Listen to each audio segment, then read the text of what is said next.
Welcome to Five or Flop, a podcast for the best and worst historical fiction has to offer. I'm your host, Erin. And I'm Grace, and each week we'll be reading a different historical fiction play to see if they're a five or a flop. Our theme for Season 6 is All the World's a Stage, and this week we're reading Sunday in the Park with George by Stephen Sondheim. Another musical. It took us a long time to work our way back around. That's because you made me cut several from the list this season, but... I feel like every time you say that I made you, the list of the number of musicals grows longer. I'm pretty sure it was like only Evita. No, Sweeney Todd got cut. Okay, fine. Which is fine because we're doing another Stephen Sondheim. Yeah. So Sunday in the Park with George. Really, we didn't need that one anyways. Okay. Well, I stand by what I said. Fair enough. How are you doing? What have you been up to? You've had an active morning. I have. Well, I think I updated our pod listeners a few weeks back I went to spin class and did not enjoy it, and I have not returned.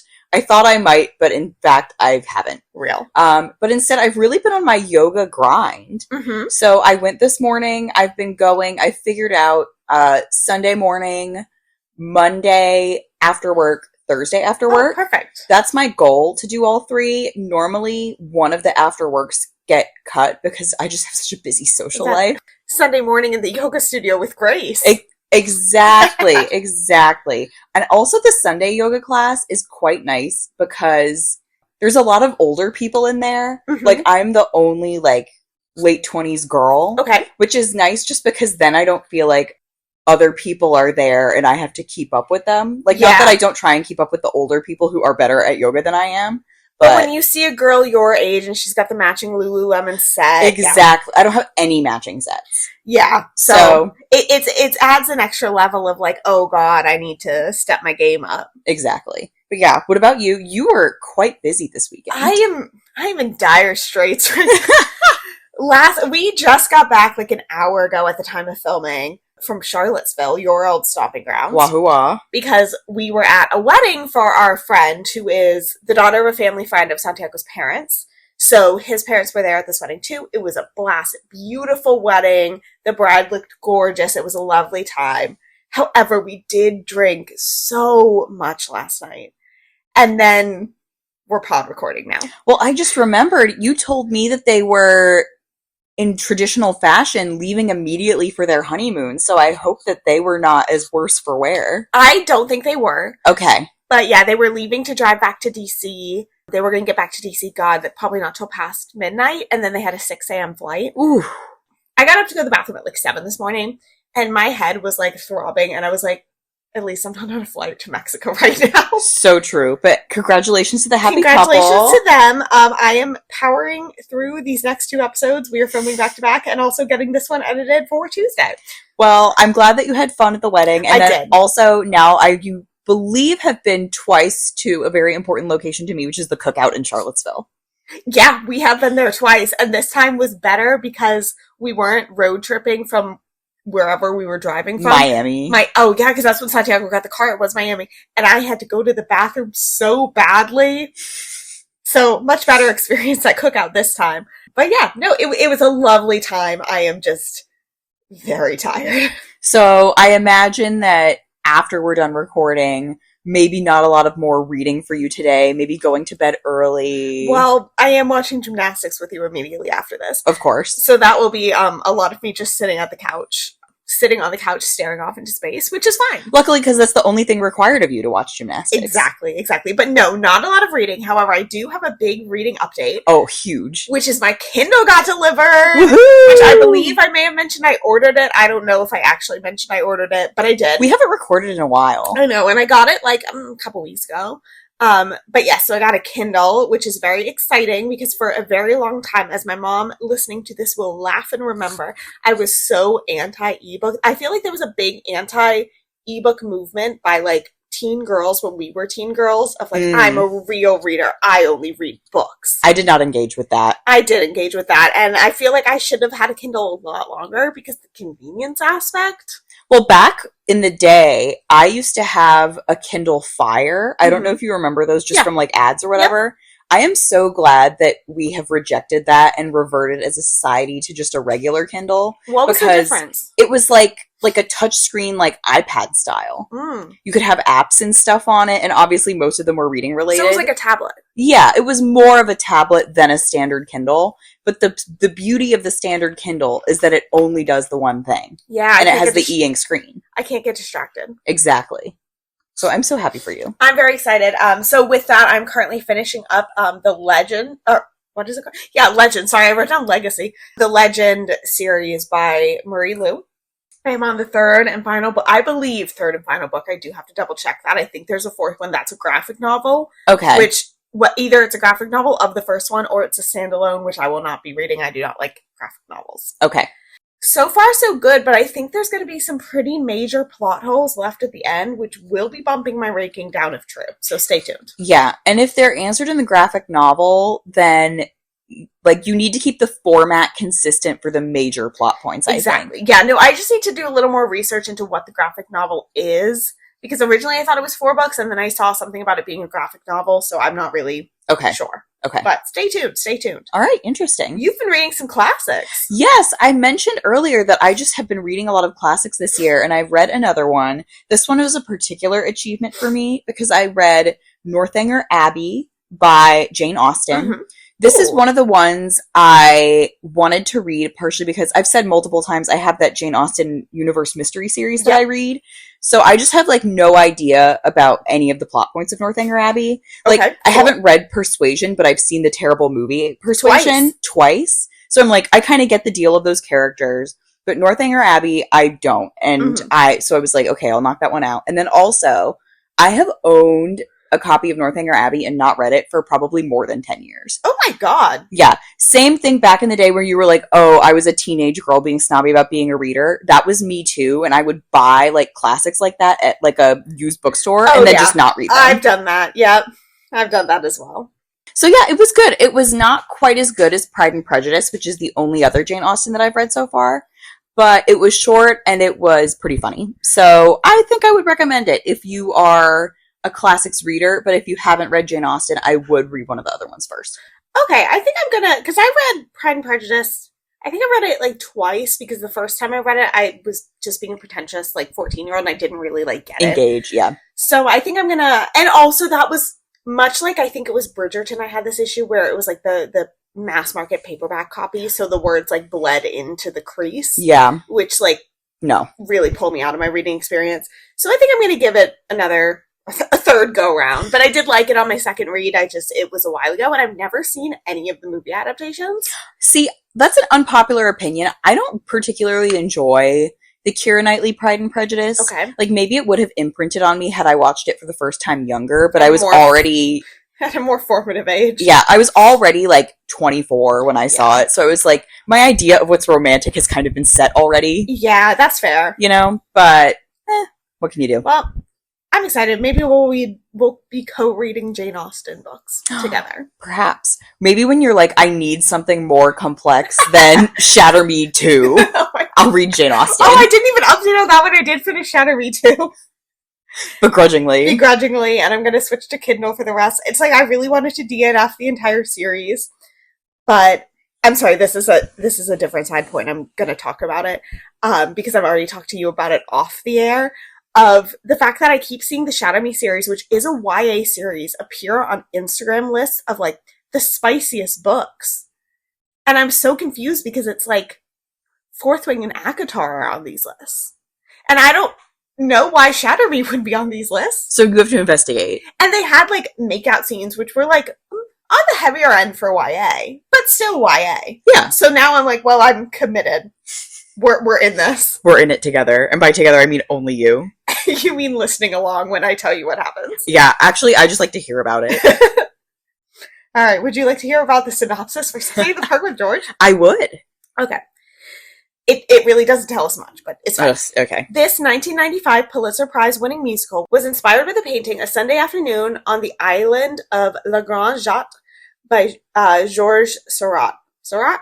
Yeah. Yeah, sure. A complex work revolving around a fictionalized Seurat immersed in a single-minded concentration while painting the masterpiece. The production has evolved into a meditation on art, emotional connection, and community. And while that doesn't really tell us anything, I think it also kind of tells us a lot.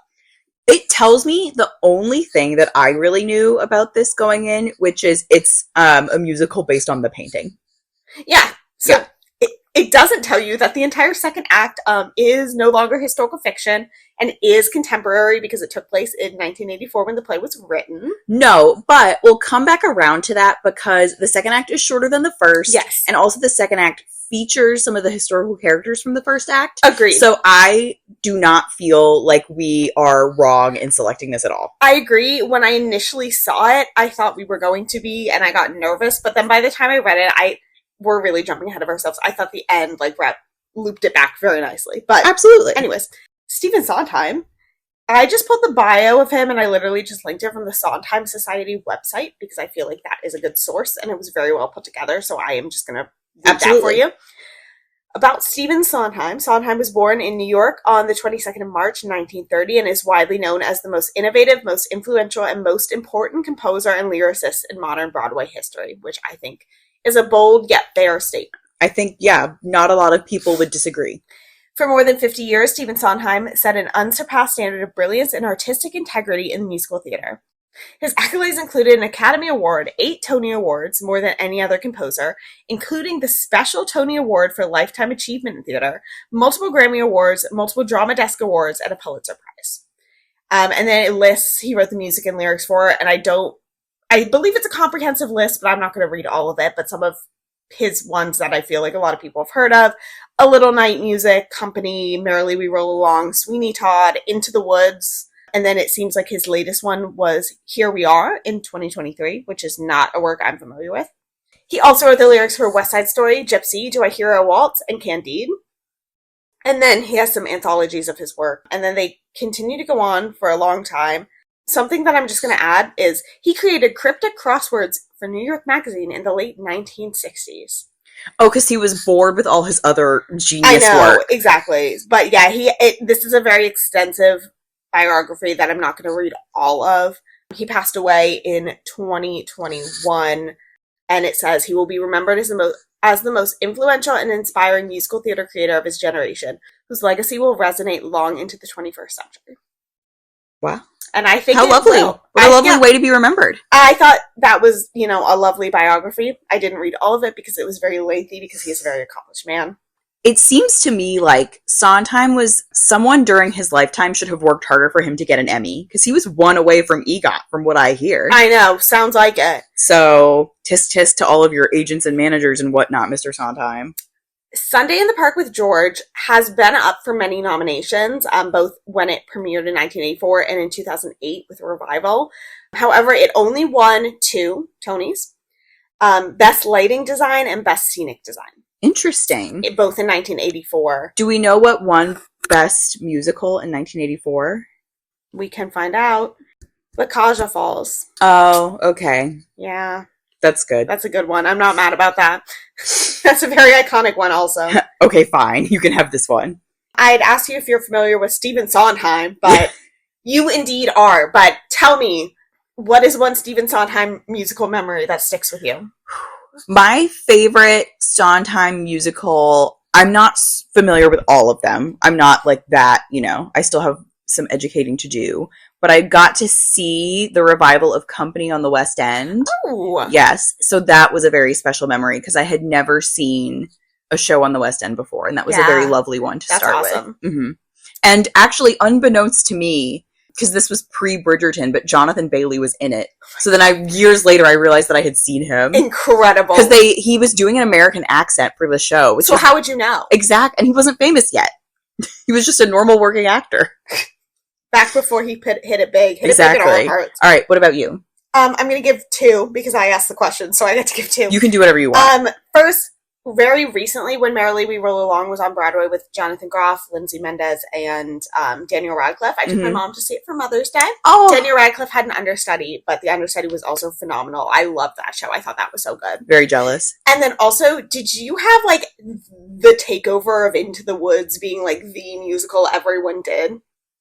No, actually. Okay, well, I've seen Into the Woods too many times. The first time was the first play my sister was in. It was the junior version, so they only did the first act. Oh, yeah. And then my high school put it on.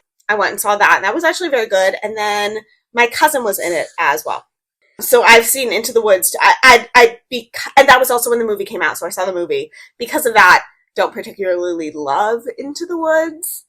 Into the Woods is not my favorite either, and actually people have said mean things to me regarding thinking that before, but I mean, it has its bright points, including its lyrics.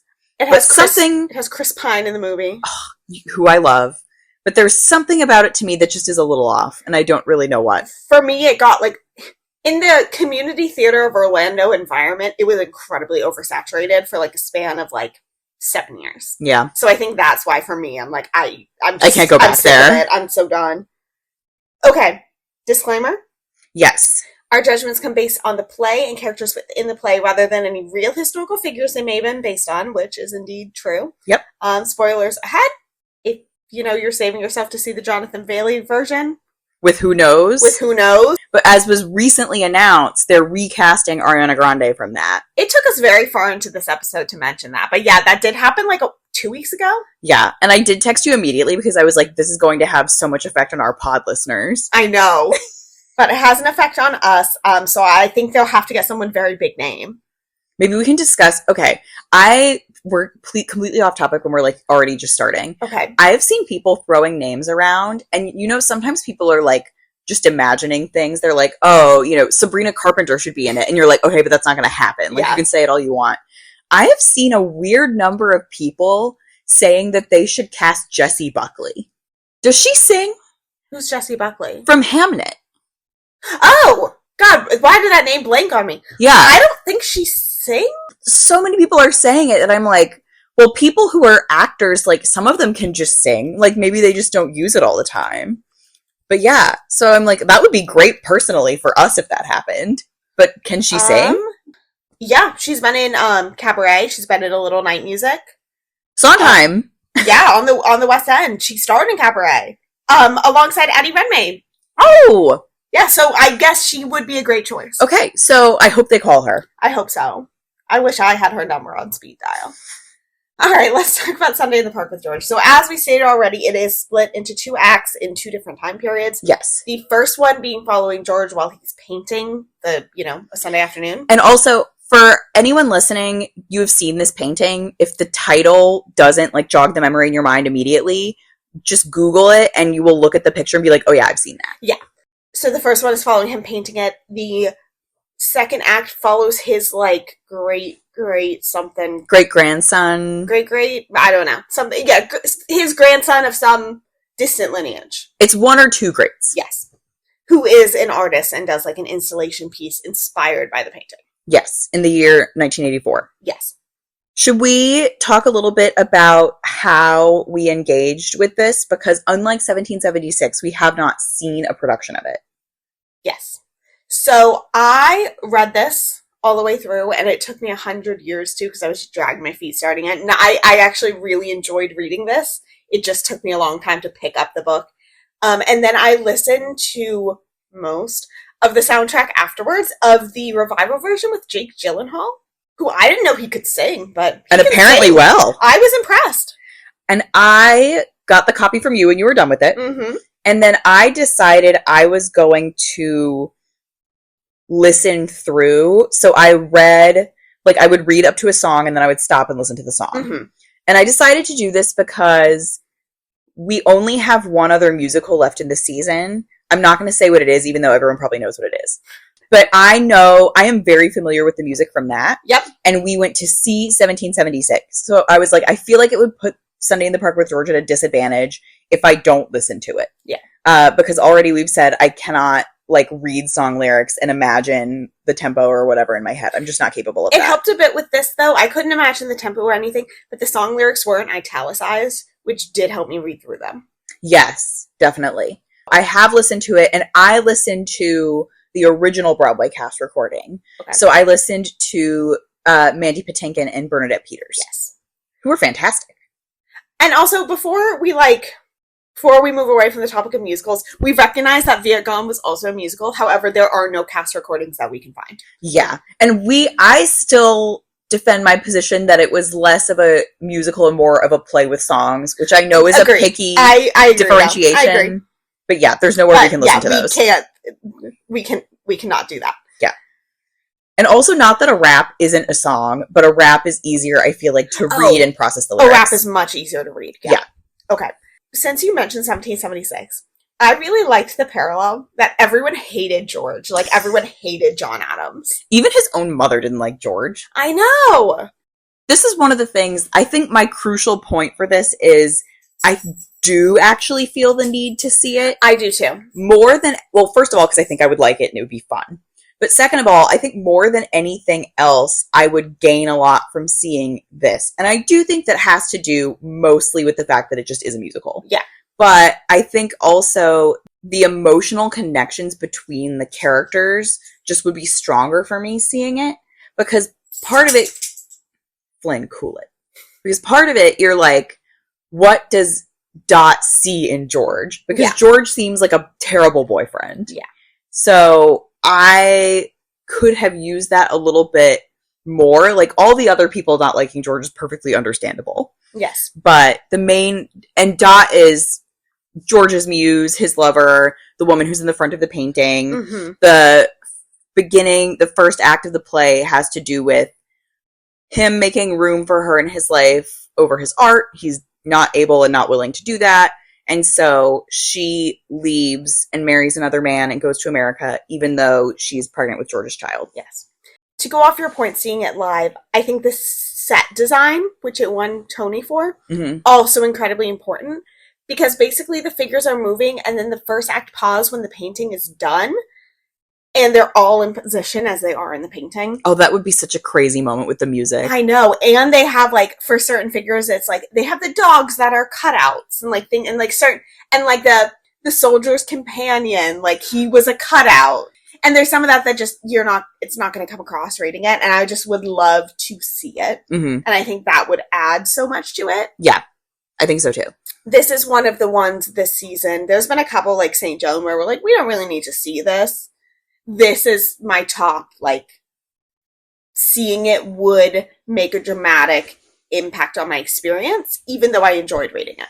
Yes. And for this, like, with St. Joan, which is a great comparison, the art in that was in the prose. It was in the lines and the way they were written. And that was one of our plays that was very wordy. Yeah. It wasn't quite the paragraph level that Life of Galileo was, but it was close. Yeah. And so you can get, obviously all of these are intended to be seen. But you can get much closer, I think, to the intended artistic experience by reading that than you can by reading Sunday in the Park with George. Absolutely. Even if you are listening to the songs as you go along or later or, whatever. The art of it is not so much what's on the page. Agreed. It's what's on the stage. Absolutely. And I just, like, I thought the songs were fun. Like, I really enjoyed listening to them. I have no excuses for why I didn't listen to the second half, except that I got to the office and forgot to play it again on my way home. Sondheim is phenomenal. He really is, like, very influential and important. And I really liked it. Yeah. They were fun. My favorite song is the first one, Sunday in the Park with George, the titular song. Yeah, that one was good. Let me hang on. I didn't expect, like, the song where she's comparing him and Louis, which is she being Dot, Louis being the man she marries. Yeah. I didn't expect it to be so emotional when I read it. But it is. It is. Because that's clearly not her choice. Like, or she's choosing it, but that's not what she would do if she could. She would be with George if he could be a better man for her. And you hear all the other characters, I forget who, but one of the women is like, good for you, like, you have a man who will take care of you, and you'll, like, grow to love him in time, even if you don't now. And it's just such an interesting, like, melancholy and human decision. My favorite song, I'm looking at the titles now, Color and Light, which is what I thought the title was. That's a great one. That's a good one. I like that one. I like Sunday in the Park with George. I like Finishing the Hat, which is, I feel like, one of George's big songs. There were a couple that I was like, this is dull a little bit. It is lovely, though, but just drags a little. I think The Day Off is one that drags. Children in Art from the second half a little bit drags. That one dragged reading it. Yeah. Well, Well, they have the gimmick where, so Dot leaves and she's pregnant, And at the very end, you see the baby when she comes to be like, George, this is the baby. And he's like, it's not mine. It's Louise. He's going to raise the baby. Like, the baby would just be disappointed in me too, basically. Another thing about seeing this live, one of my favorite moments, and I'm so glad I read the stage directions closely, but when she announces she's pregnant, like tells everyone, she turns the bustle of her dress around so like the big bump is in the front. Yes. And I think that's so fun. And then there's another part where like her dress like opens up and she goes and wanders around the stage. Like that's the staging in this is just so interesting. And thank God our edition included photos so we could see some of this. Because some of it, like I didn't realize the soldier's companion was a cutout. Because I'm stupid, until I saw the photo. Well, you wouldn't know. Like, they're just like, oh, he doesn't say anything. And then, so I was like, oh. And then I saw it, and I was like, oh my God, of course. So the baby is named Marie. Mm-hmm. And then in the second act, the actress who played Dot plays Marie as an old woman in a wheelchair with the actor playing George is now her grandson instead of her father. So I like that multi-use of actors. I don't know. I guess I didn't have a point. It was just that's what happens. No, I like that. I thought that was I like when you can tell it's like a very, and that's not the only actor multi-use, because I assume the other characters in Act 2 were like the Celeste, I'm sure, are people. I remember my point. Okay. So that is how we circle back around, because part of me was like, how are we connecting Act 1 and Act 2?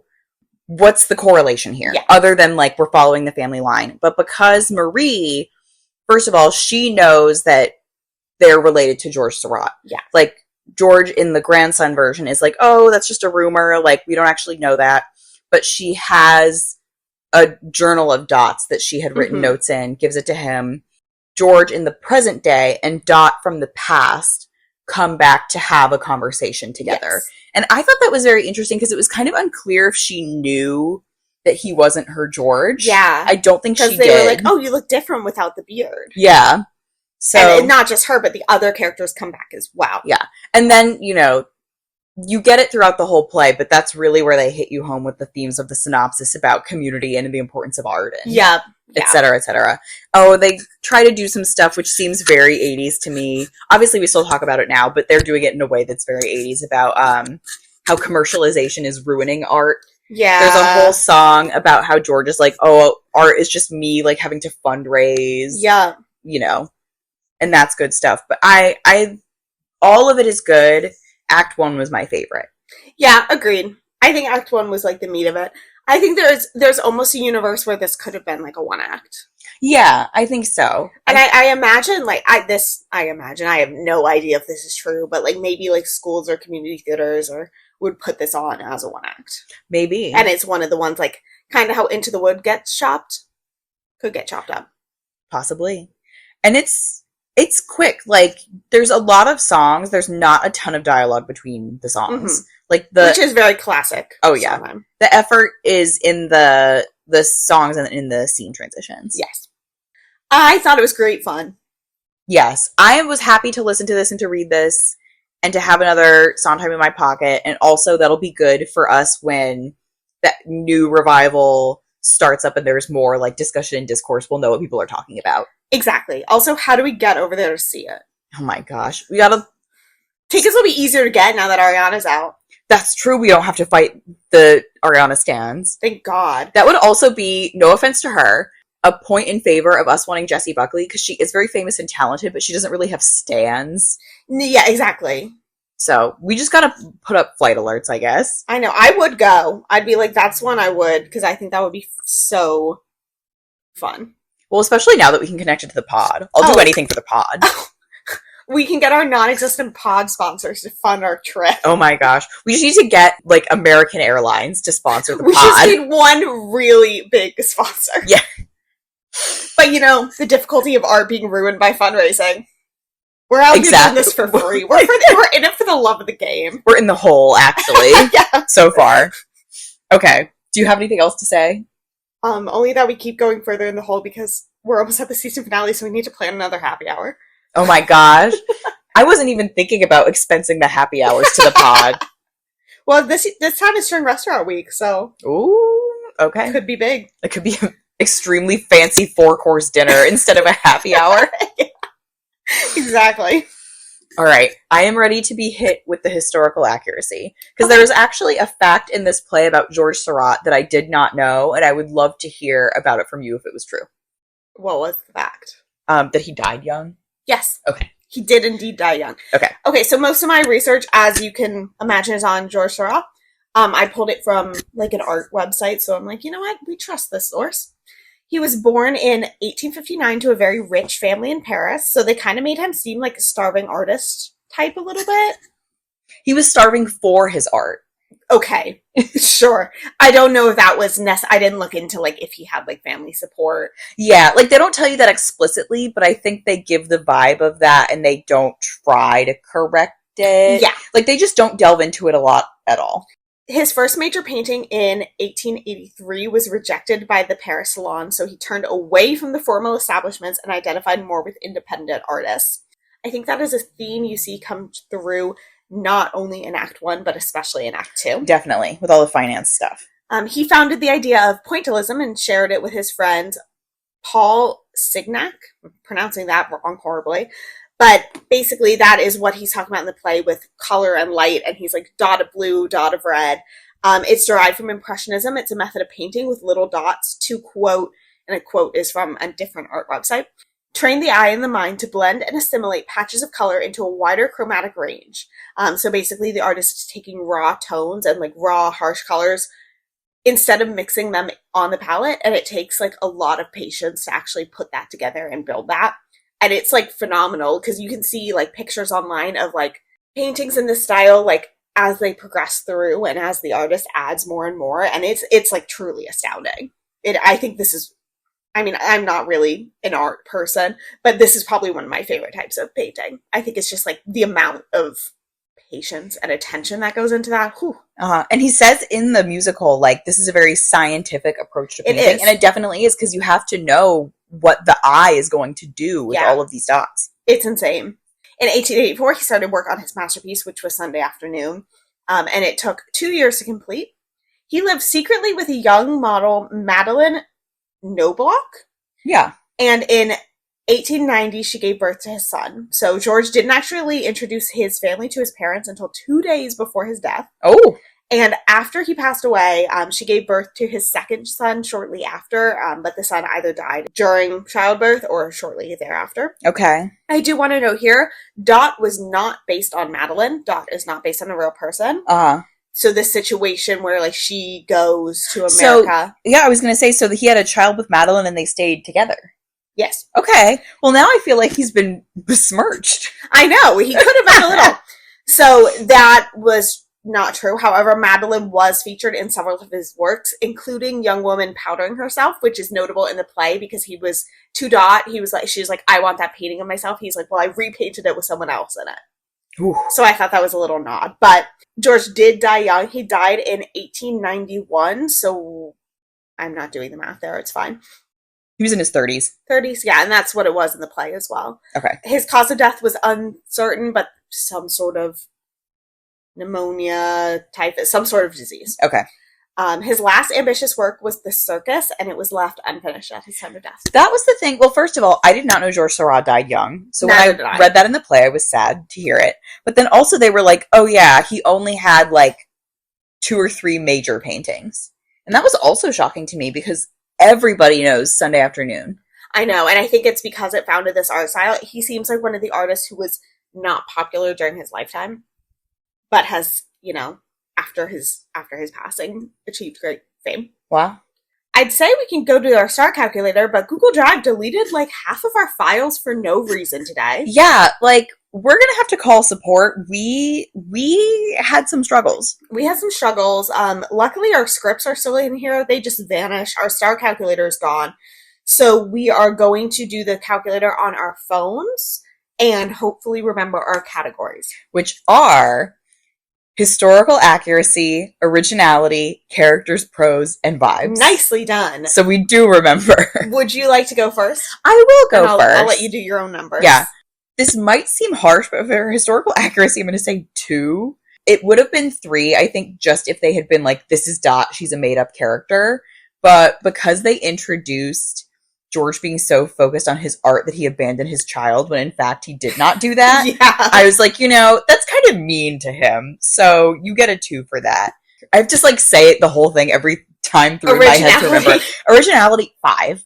This is great. I mean, first of all, to have this musical based on this painting where all the characters at the end of Act 1, they get in the formation of the painting. The plot in and of itself about artist can't tear himself away from his art is not terribly original. The themes are not original. No, but then when you add in that second act to it, I think that's more than deserving of a 5 in my book.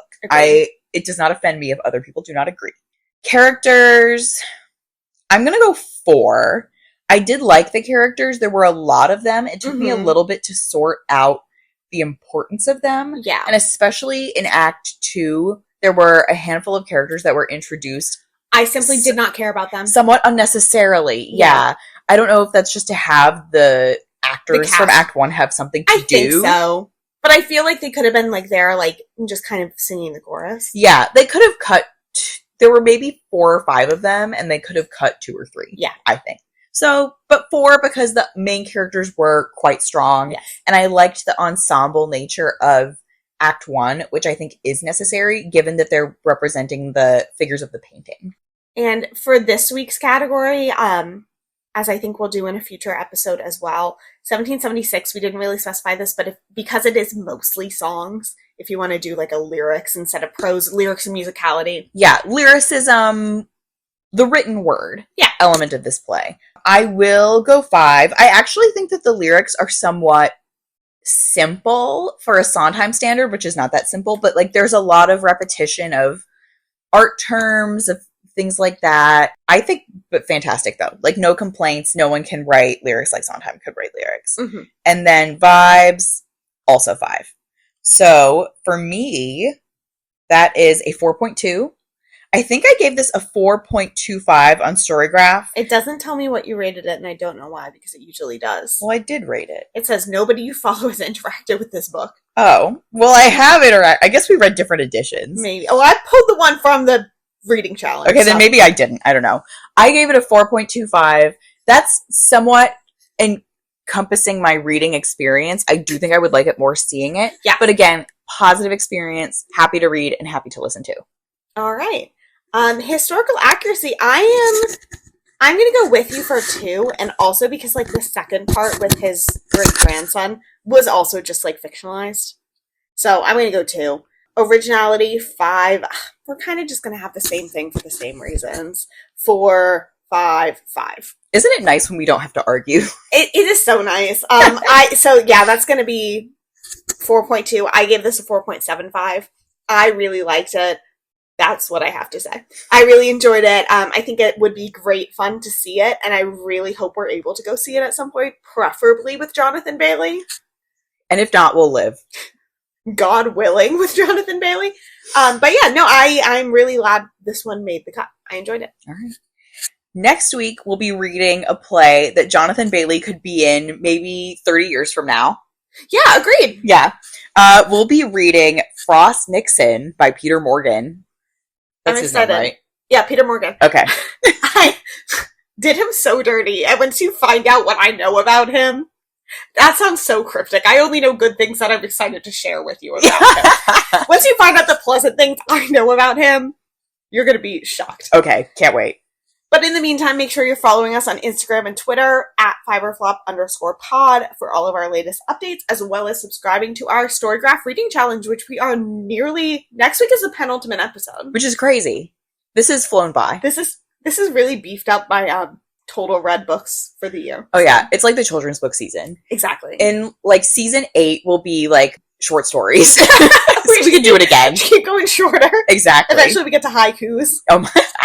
And of course, if you think there's anything we should read for the haiku season, you can fill out the recommendation form in the bio of our social media, or just send us an email at fiberfloppodcast@gmail.com.